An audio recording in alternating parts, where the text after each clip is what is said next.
Bonjour, aujourd'hui on va faire une vidéo un peu plus longue que d'habitude, mais parce que c'est un sujet qui est très intéressant et dont souvent les gens viennent nous poser des questions, c'est qu'est-ce que c'est qu'une holding et est-ce qu'on a intérêt à créer une holding ou un holding.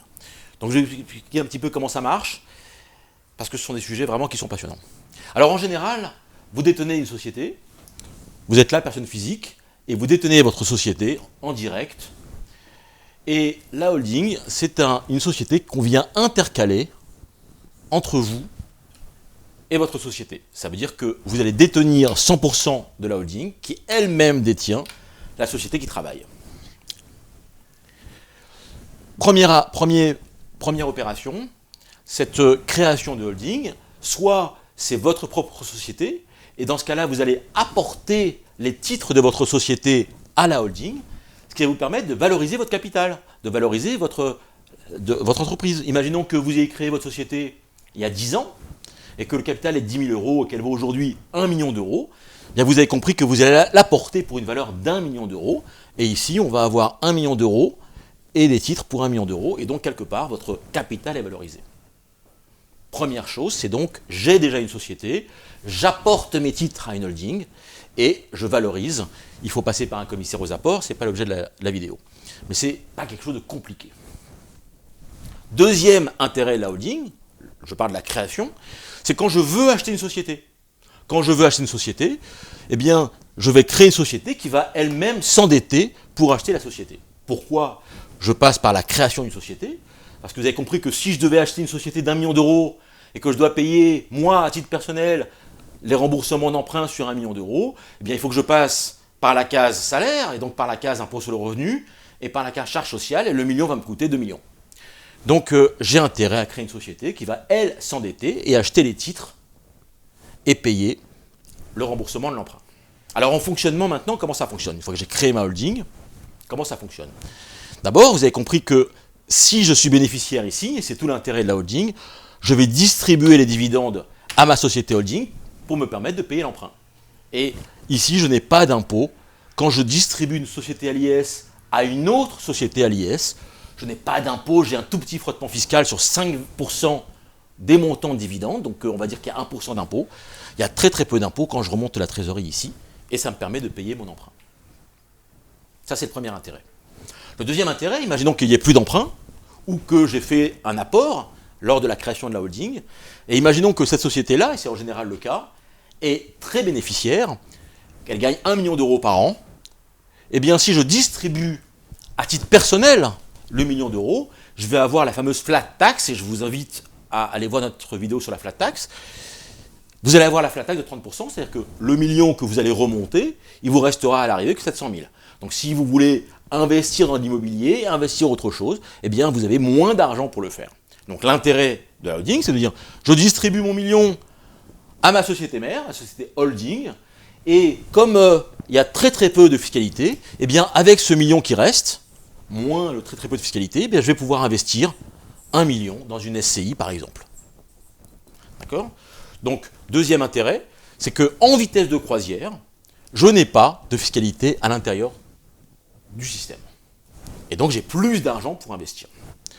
L'autre intérêt, c'est que si vous avez plusieurs sociétés, eh bien, grâce à des conventions de trésorerie, vous pouvez faire bouger la trésorerie des unes sur les autres. Beaucoup plus facilement que si les sociétés sont séparées, puisque si les sociétés sont totalement indépendantes, pour prêter de l'une sur l'autre, il faut passer par la case dividende et donc impôt.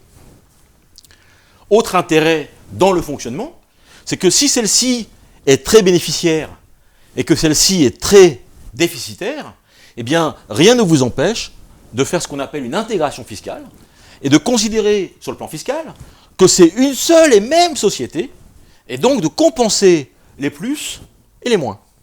D'accord? Ça, bien sûr, ce n'est possible que si vous détenez au moins 95% des titres, ce qui est en général le cas. Donc en fonctionnement, on voit bien qu'on peut compenser les plus et les moins, on peut faire bouger la trésorerie, on peut remonter des dividendes en quasi-franchise d'impôt des sociétés filles vers la société mère, et donc ici, pouvoir investir sans payer l'impôt au passage. Dernier élément intéressant, c'est la cession. À l'arrivée, je décide de céder les titres de ma société. J'ai une société ici qui gagne beaucoup d'argent, et je décide de la céder. Eh bien, quand je cède les titres, si je la détenais en nom propre, la fiscalité, c'est 30%. Encore une fois, la flat tax.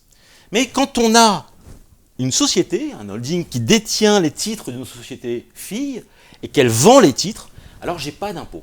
J'ai un petit frottement fiscal de 12% du prix de vente. Si je vends 1 million ma société, et que c'est donc la société mère qui récupère, qui encaisse ce million, je vais avoir une base imposable qui sera uniquement de 12% du million, c'est-à-dire 120 000 euros.